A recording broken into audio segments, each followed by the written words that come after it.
Hello. Yeah, you thought. Welcome to the Uplifted Hand. Today we're going to go over chapters 5 and 6. So, yesterday, we left off on a huge cliffhanger.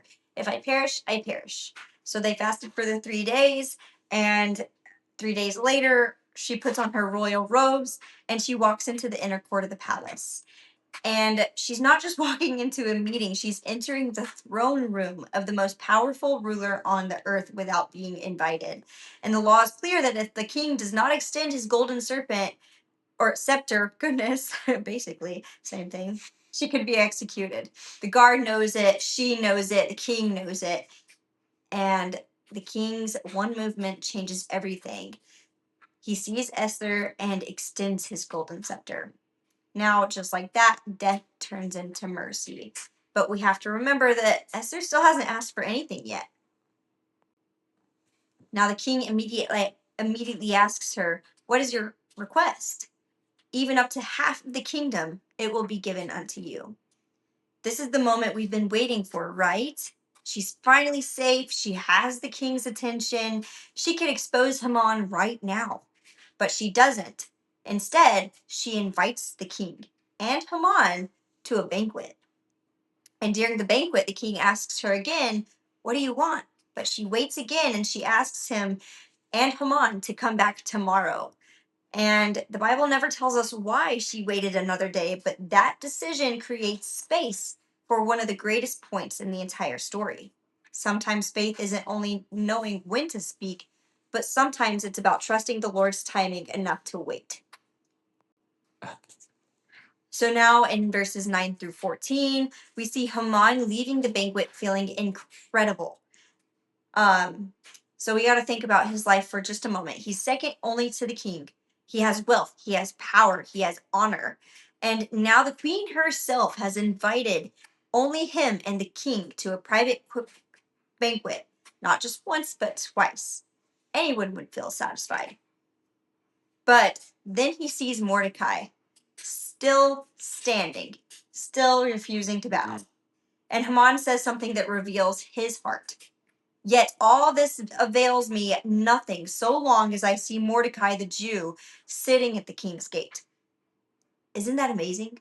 His wife and friends tell him to build a massive gallows and ask the king for permission to execute Mordecai in the morning.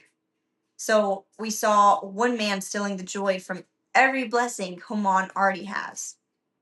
And Haman loves that idea of them building a massive gallows.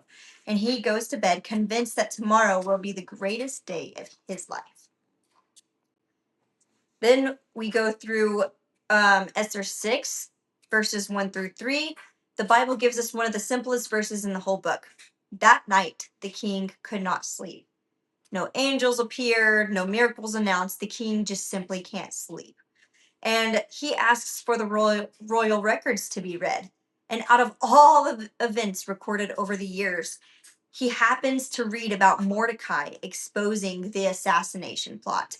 And suddenly the king asks, what honor was given to Mordecai for this? Nothing. The faithful act we almost forgot back in chapter 2 suddenly becomes the most important event in the kingdom. This is exactly what the "Come Follow Me" introduction meant when it said the Lord is in the small details of our lives. Oh, why is this so hard?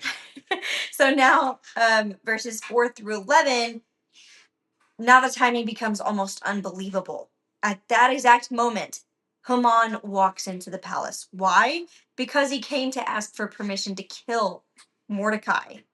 And before Haman can even speak, the king asks him a question. What should be done for the man the king delights to honor? He doesn't say Mordecai's name, just that question. Haman immediately assumes the king is talking about him.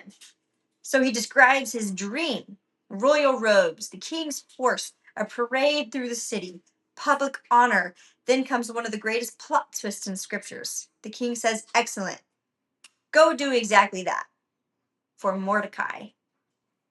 Now, I couldn't imagine what Haman was thinking right then, but the parade he dreamed of for himself, he is now led for the man that he hates. Now, jumping into verses 12 through 14, after the parade, Mordecai quietly returns to the king's gate. He didn't boast, he didn't want revenge, he just goes back to his responsibilities. Haman, however, rushes home in grief.